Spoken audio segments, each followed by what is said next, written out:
Welcome to Redirect Immigration Law and Perspectives, a weekly dive into the world of immigration law and its human consequences. I'm your host, Stephen Robbins, joined shortly by co-host and fellow immigration attorney, Matthew Archambault. This week, joining us is Professor Alina Das from New York University, NYU. She's the author of No Justice in the Shadows, How America Criminalizes Immigrants. And we're going to talk about what's going on with the new administration. You guys might have heard there's a new president. He did some stuff in his first hours as president to address some of the issues that we're facing with the immigration system. These were good changes. They were bold changes in many ways. They went beyond what many of us expected. They didn't go as far as some of us would like. So we're struggling with how to feel right now. Should we be happy? Are we allowed to feel happiness? Or should we always just be in a state of panic or sadness or something other than happiness? And so we get into that a little bit. And the fight that's upcoming. This is an ongoing struggle. Even if, our wildest dreams come true and we get some sort of good immigration bill, it will fall short of what we want. So we need to be able to hold two thoughts in our mind, both happiness at the progress we've made and a desire to keep pushing for more and more progress. And it's so important. Right now, I've been thinking about the immigration system. It is broken beyond repair, in my opinion. It's like, I don't know if you've ever worked with balsa wood. Balsa wood is just a really cheap wood that you use in building doll houses or little crafts and things like that. I'm just imagining like a big doll house made out of balsa wood that just gets crushed. You drop it on the floor and then an elephant walks on it and it's just laying there. It's mostly dust. And somebody comes along and says, how do we fix it? Well, what am I supposed to point to? The garage that's been turned to dust, or the second story that got smashed into the first story and then turned to dust. The whole thing has been totally destroyed and it's beyond repair. It's got to be not retooled, but rebuilt from scratch. I really am starting to see the immigration system in that light. There's just, it's too much. It's honestly overwhelming. So anyhow, we talk about that a little bit too. So if you like this show, then guess what? You can become a patron at patreon.com/redirect. The money you provide helps support the show. For every 100 patrons, we take a pro bono asylum case. Now we got up to like 125 and now we're down to about 100. So I don't know that we'll ever get to 200. But that's out there. The offer is out there. We will do pro bono work if enough people sign up to support the show. You can also subscribe on iTunes, Spotify, Stitcher. Share the show. I mean, this is a good time to be sharing the show and talking about immigration with your friends and family because it could be a major issue if this bill moves forward at all. So educate yourselves and others. And on iTunes, you can leave a review, say something nice. Or don't say anything at all, as the saying goes. Enjoy the conversation this week with Matthew and Professor Das, and we'll talk to you again next week. We're happy to be joined by Professor Alina Das. Now, you're a professor at NYU, is that right? That's right. What is that, like a school? It is a school, New York University Law School. I co-direct the Immigrant Rights Clinic. I've never heard of it. Do they have a football team? Go Violets. Oh, wow. Okay. They do. No, of course, obviously a very, very good school. I actually lost my best friend 1L year to NYU. I went to a crappy school and she decided it was too crappy. She ended up going to NYU. So I have a little bit of pent up NYU resentment. I'm just being honest. So, Professor, here's the deal. I don't know if you've been following the news, but we have a new president. And I'm trying to figure out how happy I'm allowed to be. What do you think? How relieved should we let ourselves feel right now? Yeah, honestly, I've been in a lot of meetings with organizers and clients, and we're all feeling really unfamiliar with any sort of sense of calm or hopefulness. And so it's hard to let ourselves feel that way. But I'm feeling hopeful. I think the word of the day or the week for me is opportunity. What we're seeing so far, it's not perfection by any means, but it's certainly progress. And yeah, I'm feeling excited. I think that's okay. So as attorneys, immigration attorneys, we should all be like just going out there and advertising and just collecting all the money right now for the Biden stay, or is that what you're saying?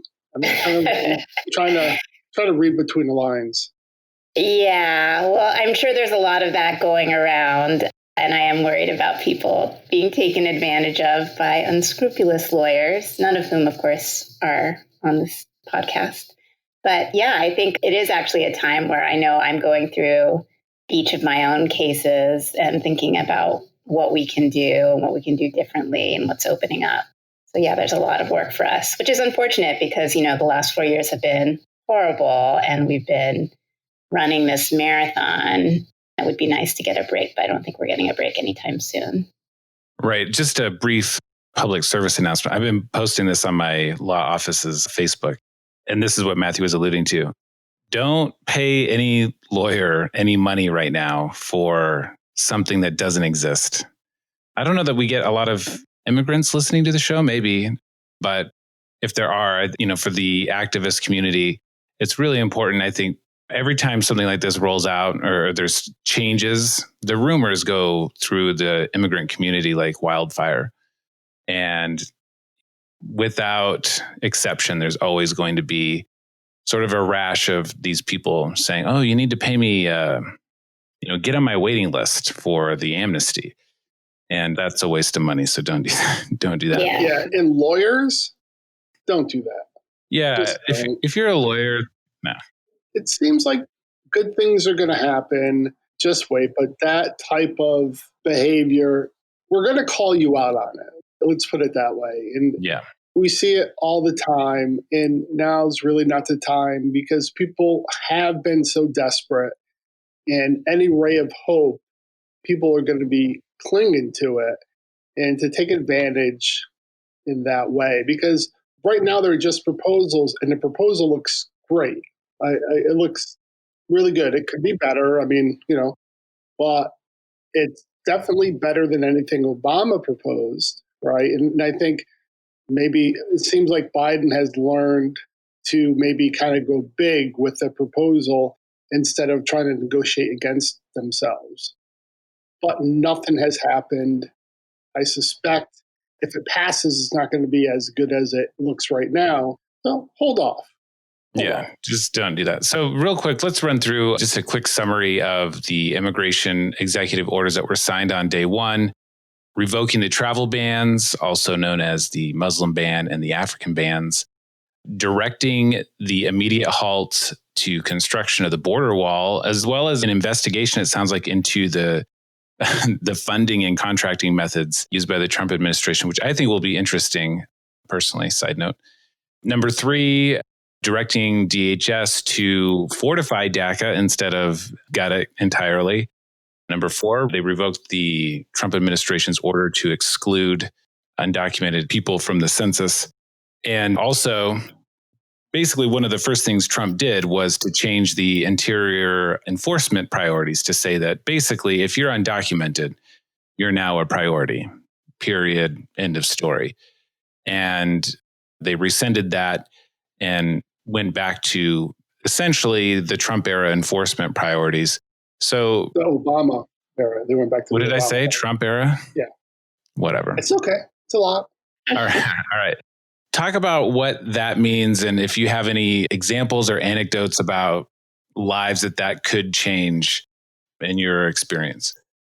The revocation of Trump's interior enforcement executive order and everything that came with that is huge, especially seeing that it's accompanied by what advocates have been calling for a long time, which is a moratorium. I think the Biden administration is calling it a pause for 100 days on deportations. And I think it's going to be huge. I mean, what we saw that Trump did was that he basically created one massive group, basically almost all immigrants, as being a priority for deportation. And it really expanded the ways in which immigrants were criminalized. Not only were immigrants who had some sort of criminal record targets for deportation, it included like people who ICE thought had committed a crime. Basically, you have to look at a police officer and suddenly you're a target for deportation. It was really expansive. And that's why we saw, and I think this was a point, cruelty is the point. We saw all sorts of folks being targeted. ICE would come knocking on someone's door early in the morning. And even if that person, the person they were looking for wasn't there, they would pick up people in the house who didn't have the right paperwork and take them all into detention. And that level of scare tactics, I mean, that really was designed to make immigrants fearful and miserable living here. And that was all part of the plan. So eliminating that is important because it gives the administration the freedom to, reconsider who it's prioritizing for enforcement. And it really gives them the freedom to kind of rein in ICE right now. And with the moratorium, that can make a real difference in people's lives. I've certainly talked to clients who have final orders of deportation or who are very close to getting a final order, like they appealed a deportation order to the Board of Immigration Appeals and are waiting, to hear back any day, who were afraid, of even going outside their homes. And just being able to have that sense of freedom of knowing that you can live your life and potentially over the next 100 days, there'll be more concrete policies in place about, whether or not you're going to be an enforcement priority. I mean, that's significant for so many people. I also work with a lot of people who are in sanctuary, who took sanctuary and have been there for years, some throughout the Trump administration, many of whom are asylum seekers who came here with real fears about deportation and the persecution it would subject them to. And they now have the chance to potentially leave these churches that they've been holed up in for so long and take their kids to school. I mean, it's a hugely important first step in inserting some humanity and dignity back into the immigration system. But the EO doesn't, or maybe I didn't look at it closely enough, it doesn't prevent them from arresting and detaining people, does it? I mean, it seems like that would be logical, but it doesn't specifically do that, correct? Yeah, no. So the EO itself just takes away the old prioritization memo. And then there was a DHS memo that came out on the 20th that specifies both a moratorium, and it's a pretty sweeping one. Nearly everyone who has a final order of deportation, with some pretty narrow exceptions, those deportation orders are not going to be enforced for the next 100 days. But it does say, and this was a point of contention and something I was disappointed to see. I really wanted the moratorium to cover all enforcement actions. Because you're right, the fact that you might still be subject to an arrest, to being sent to a detention center is terrifying in and of itself, even if you're not going to be deported right away. That's a hugely significant harm. And it doesn't prevent ICE from doing that. But it does specify what the priorities for those actions will be. And so when it comes to things like arrests and detention, during this 100-day period, DHS essentially says that they're going to focus on national security, which basically is their catch-all term for terrorism. And, there are certainly problems with that, but it's a specific category to capture folks who might be facing terrorism charges. Border security, which is their way of saying that, none of these new protections will apply to people who've entered the U.S. on or after November 1st of 2020. And that's basically to say if you're a recent entrant, we're still going to be enforcing immigration laws at the border. And then the third category, which is what set alarm bells off for me when I was reading the memo, is public safety. And usually in all other prosecutorial discretion memos, we often see people who've had contact with the criminal legal system be a priority for deportation. And we've had to explain again and again that this is a really cruel priority for a number of reasons, including the fact that by definition, if you've gotten convicted of something, you've literally paid your debt to society and should be able to move on. Yet, if you weren't born here, suddenly you can face deportation. There's a double punishment and unfairness to that. But also because the criminal legal system has very well-known racial disparities. And so when you say you want to prioritize people with criminal records for deportation, you're basically saying we want to prioritize Black people and Latinx people for deportation. And that's what we see as a result of those kinds of programs, is this racial disparity being repeated for detention and deportation. But what's interesting about this category in the new memo is that they limit it to people who are currently incarcerated in prison or jails who end up being released after the issuance of the memo, who've been convicted of an aggravated felony, which is a term of art in immigration law, and are also determined to be a threat to public safety. And so basically, what I read that as saying is that we are only going to continue as a priority, doesn't limit their ability to go beyond that, but as a priority, we're really only going to continue to transfer people who have aggravated felony convictions and are in jails and prisons into the immigration detention system. That the administration is not intending to stop doing those transfers, but anything else, they note this in the memo, there's a process for the director of ICE to approve it. So if they're planning to do anything outside of jails and prisons, and that would include, home raids and worksite raids and all of the other things that, where you wake up one day and suddenly there are ICE officers surrounding you, the ICE director has to approve that. And so I'm hoping, the devil's in the details, but I'm hoping what this means is that we're not going to see a ton of ICE arrests and detention happening generally in our communities, like that's going to pretty much be on pause, even though there's not an official moratorium. And while I'm upset and disturbed that they're going to continue transferring people out of jails and prisons into the immigration system, it does keep opportunities open for local organizing, because there are a lot of states and cities and communities that have actually tried to prevent those transfers through local legislation. And so there's still opportunities to fight for people who don't deserve to go into yet another prison after, completing their criminal sentence. This kind of segues into my next question. Clearly, you think this EO, the one we're just speaking about, is really positive change. I think we can all agree that it's positive. But so what's the balance of being happy about it and being not satisfied that it goes far enough? For example, why not release everyone in ICE detention? There you go. From an advocate standpoint, what line do you draw, if any, between, saying thank you, but this isn't enough, and to keep pushing? Yeah, well, I think we have to keep pushing. I mean, we learned that lesson, we meaning the immigrant rights community, learned that lesson with the Obama administration, where essentially from the moment he was elected, and he also expressed an interest on the campaign trail of championing immigration legislation and reform, and for various reasons ended up putting that off legislatively. And then we saw the deportations, particularly within the interior of the U.S., skyrocket. But at the beginning of his administration, we were like, yes, here we have somebody who knows, immigrant rights issues, who cares about our communities.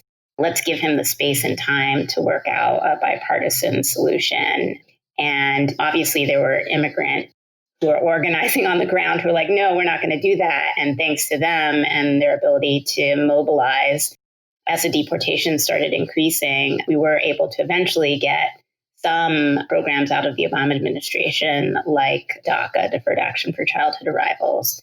But yeah, we were slow on the uptake. And so I think we've learned that lesson. And I think the Biden administration has also learned lessons from that as well. I think on the campaign trail, the fact that there was even a promise to have a deportation moratorium when Joe Biden and Bernie Sanders were going neck and neck. And Joe Biden's moratorium promise was better than Bernie Sanders' moratorium proposal, he was going to carve out people with felony convictions. At least that's what one of his spokespersons said at the time.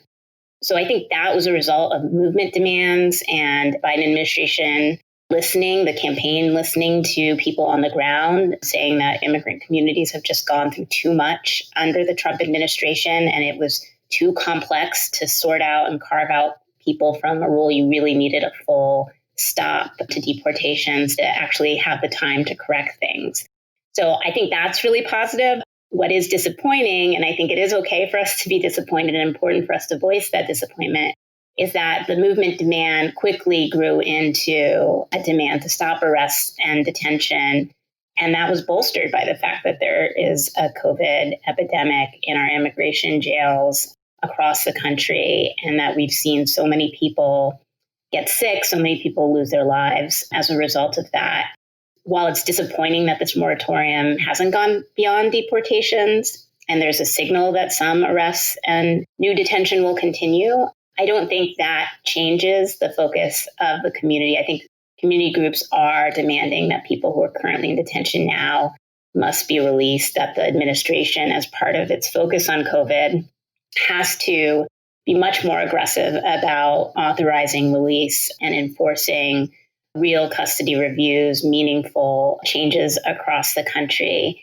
And I don't know, it's hard to say. Sometimes we feel like we're seeing it. There's a few jails and prisons in my area. I work out of New York, and we have our community members in New York and New Jersey jails and prisons, and it sometimes feels like we're starting to see more releases.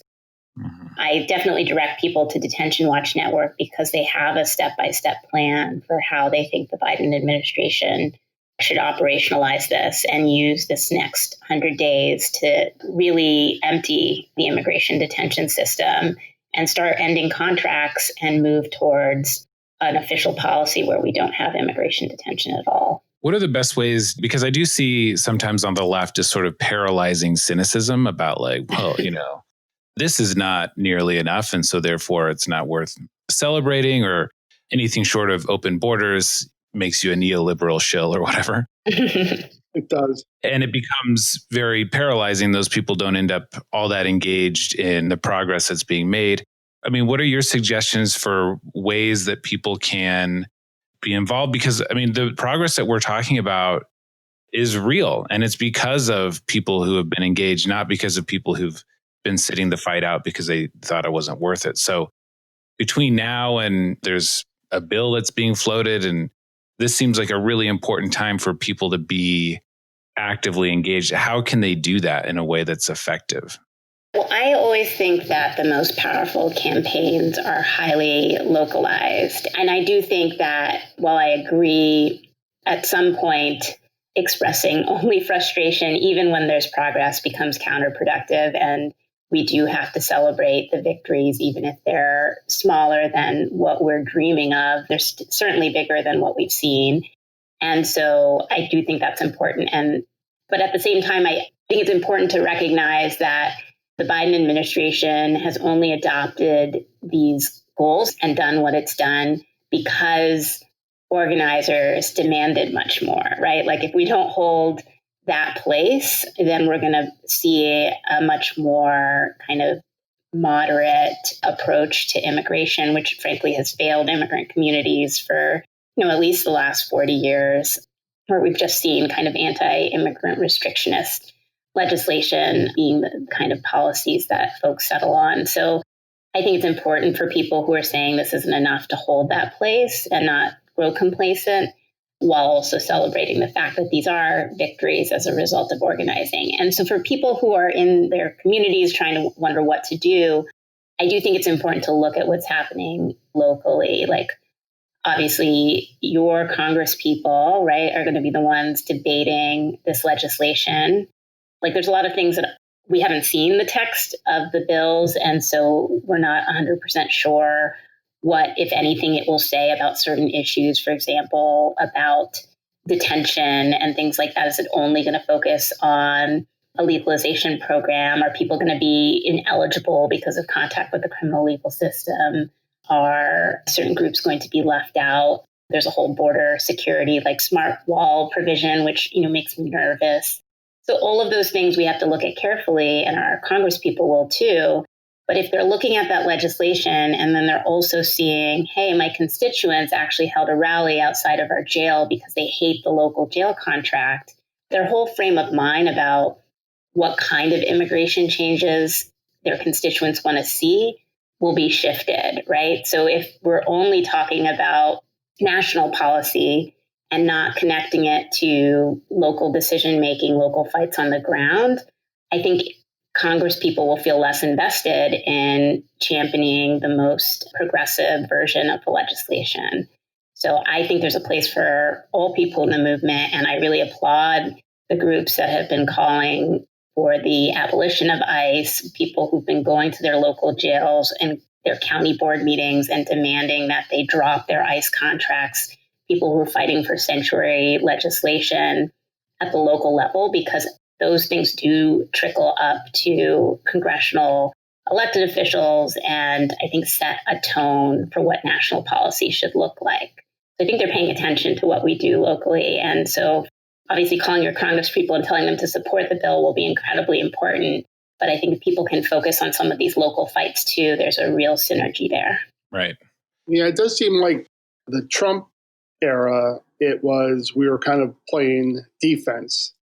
We had all these great attorneys going to court to stop things. And the advocates and those people continued to push throughout the Trump era without really any hope of real success on a national level. I do think were instrumental in getting Biden to be where he's at. And I think now, I guess, is the time more to kind of be on offense, with the advocates and advocating for even bigger and more meaningful change. So I'm glad we have people like you who are teaching us about these things. And just, the activists are so important.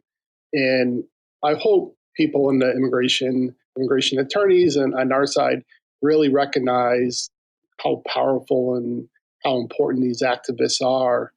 It's going to be interesting to see how it all shakes out. Yeah, I mean, a lot of the people that I'm representing right now who are facing deportation are actually immigrant rights activists who've been targeted because they spoke out. I have clients who are here but are actively being targeted for detention and deportation by ICE because they, lead community organizations and have spoken out. And I've had clients who've been deported in the last 4 years.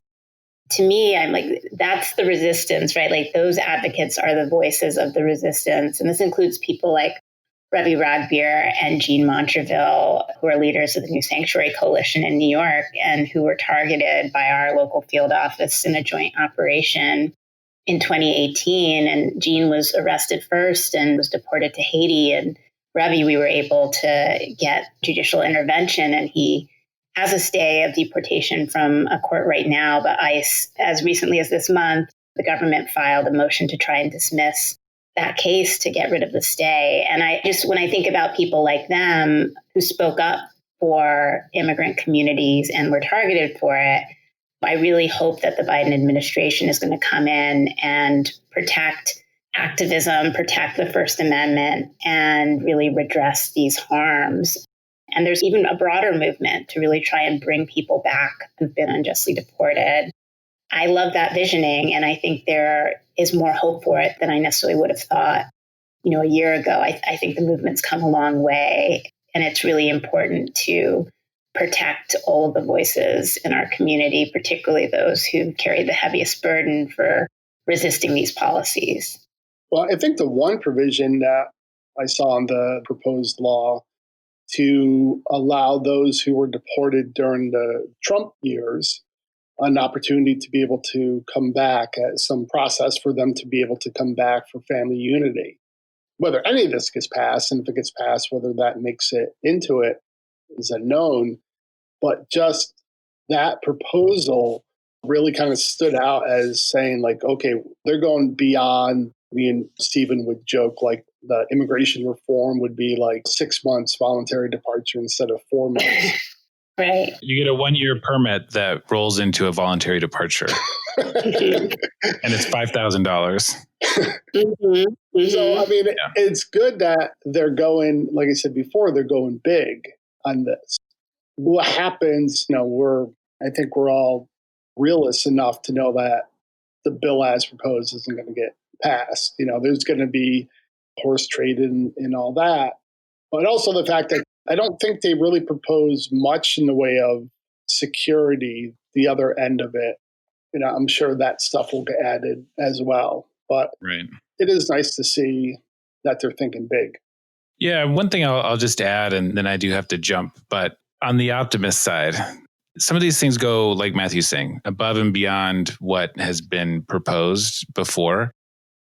Even the carve-outs for the deportation pause, they fall short of where we'd like them to, but they go, in the past, the Democrats would have for sure included like people with DUIs as being an exception, something like that. And that's not in there. But also, like, he didn't have to do many of these things on day one. He could have had a working think tank or whatever, do a study and do a bunch of polling for a couple of months. And I am encouraged by the sort of the boldness of just, I've been president for literally a number of hours, and this is what we're doing.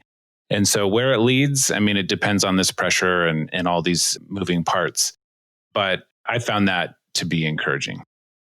Yeah, I agree. I think that it is a day one priority is huge and it's important. And those are the promises made, and they were made because that's what he was hearing for communities. And I think we saw, even on the very local level, some of the elections, like for sheriff's races and things like that, immigration was the deal breaker.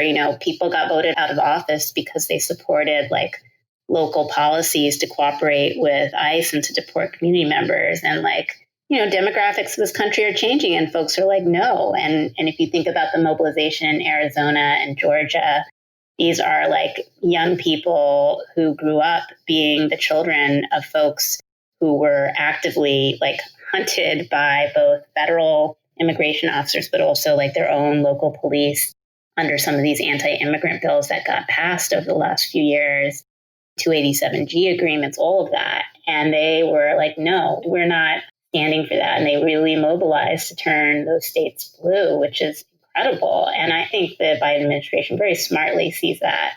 And the writing's on the wall that this is a really important issue that affects, millions of families in the U.S. And so I think that's part of the reason they're prioritizing it. Right. Well, Professor Alina Das, what's the name of the book again? Oh, my book is called No Justice in the Shadows, How America Criminalizes Immigrants. Yes. Really good book. People need to read it. And is that going to be made into a movie or maybe a Netflix series? Have you? Yeah. Oh, definitely. Definitely. That would be awesome. No, but this is honestly like such an important time for people to be reading, sharing books like that with friends and family. My dad called the other day to say, hey, how is Biden's open borders going to affect your business? And my dad was anti-Trump, but he's very sort of tuned into Fox News, and he could not be convinced that that is not the case. But there's just going to be, as our side is pushing, there's going to be this other side also pushing all kinds of things. And I think the more that we can educate and share personal anecdotes and stories like those in your book with those people, the further we'll get. So definitely check out the book. And thanks for your time today. We really appreciate it. Thank you. Thank you.